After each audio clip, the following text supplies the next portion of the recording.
19 ternyata jatuh cinta itu merepotkan. Kevin sudah 2 hari bergelung di dalam selimut, di atas tempat tidur yang ada di kamar apartemennya. Keenam sahabatnya sangat khawatir, karena Kevin tidak juga keluar dari kamar dan ia tidak mau makan serta minum. Mau menghubungi orang tuanya pun, Kevin mengancam bahwa dirinya akan terjun dari unit apartemennya tersebut bila mereka memberitahukan keadaannya terhadap orang tuanya. Ya ampun, ternyata jatuh cinta itu merepotkan. Keluh Andrew yang duduk dengan tak bersemangat, matanya fokus menatap pintu kamar Kevin yang tertutup rapat. Iya, gue setuju, Ernest menimpali perkataan Andrew.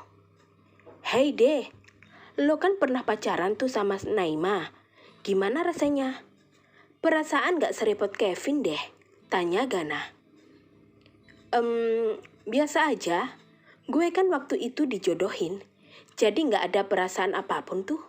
Biasa aja. Makanya gue gak terlihat sad boy kayak Kevin pas putus. Malah bersyukur. Akhirnya gue bisa terbebas dari perempuan itu. Degan malah sumringah saat menceritakan dirinya putus dengan Naima, membuat sahabat yang lain bertepuk jidat dan menggelengkan kepala serempak. Bujukin Kevin makan lagi, gengs. Entar dia meninggoy, karena nggak makan sebab patah hati gimana? Kayaknya nggak asik banget deh beritanya, karena yakin berita itu bakalan viral.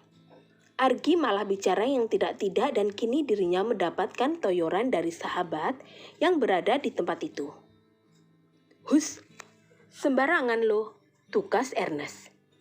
Zaret yang dari tadi hanya diam, akhirnya ia berdiri dan melangkah menuju kamar Kevin.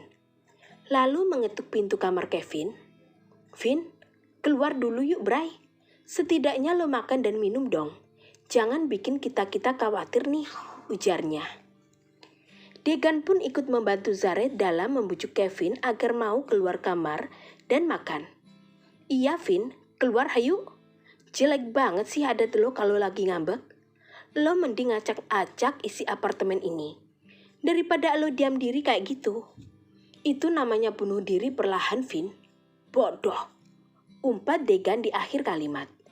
Ia sengaja memancing kemarahan Kevin agar keluar kamar. Duk! Terdengar sebuah benda keras dilempar oleh Kevin dan mengenai pintu, hingga Zaret dan Degan yang di depan pintu merasa terkejut dan mereka berdua berlonjak kaget. Diam lo semua. Kalau gue nggak acak-acak apartemen ini, sama saja gue ngacak-ngacak oma gue. Pergi Kevin dari dalam.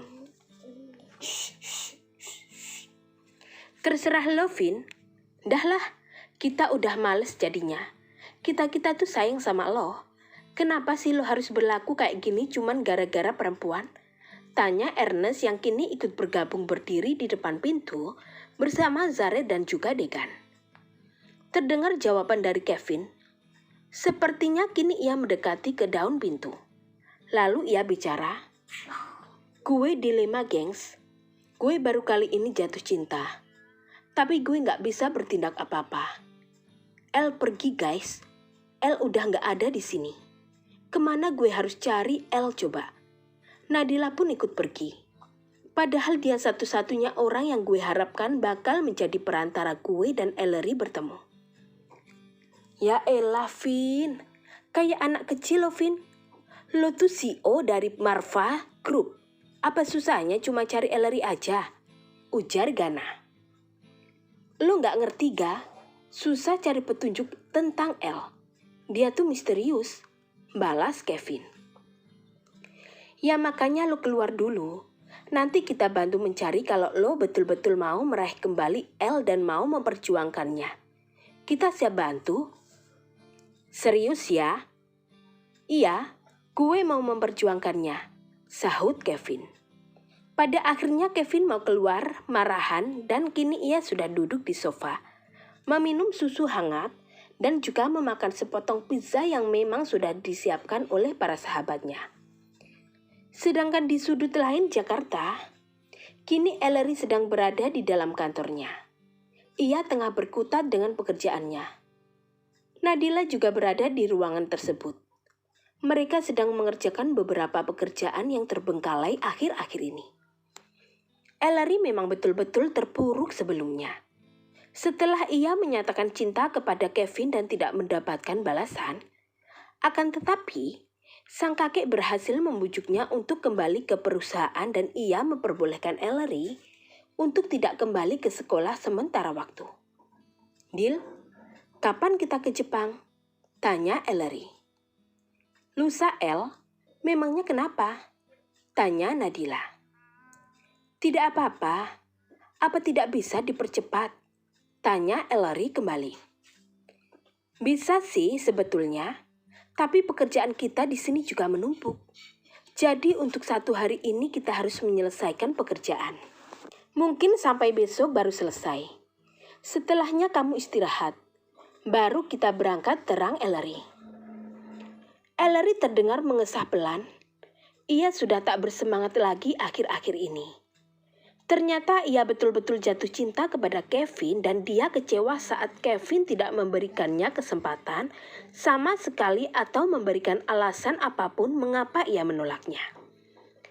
"Kamu sudah 2 hari tidak ke sekolah.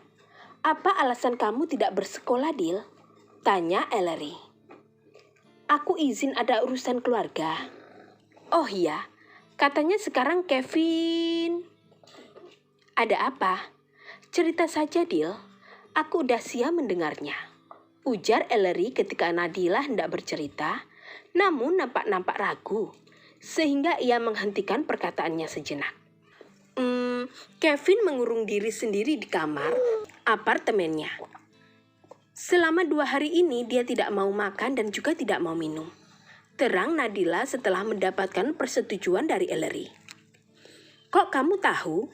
tanya Ellery. Dek.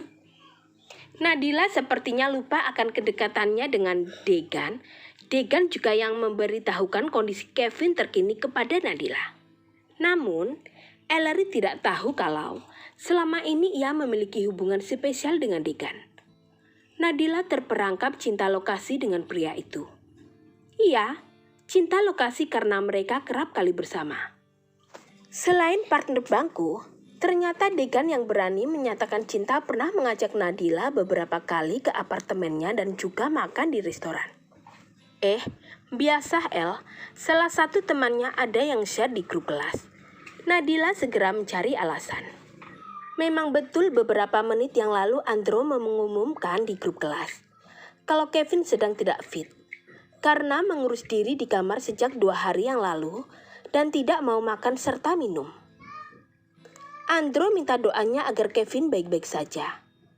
Ellery mana tahu ada salah satu teman Kevin mengirimkan berita tersebut di grup kelas. Ellery nampak termangu di tempatnya.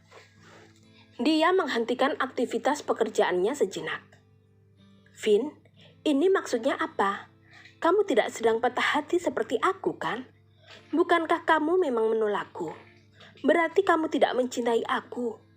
Bukankah tak seharusnya kamu mengurung diri di dalam kamar sampai tidak makan dan juga minum?" Gumam Ellery di dalam hatinya. Ia sedikit bingung mengapa Kevin sampai harus mengurung diri di kamar. Tidak makan dan tidak minum. Lalu ada masalah apa kalau Kevin tidak sedang patah hati? Sore hari, Jakarta dihiasi rintik gerimis sore ini.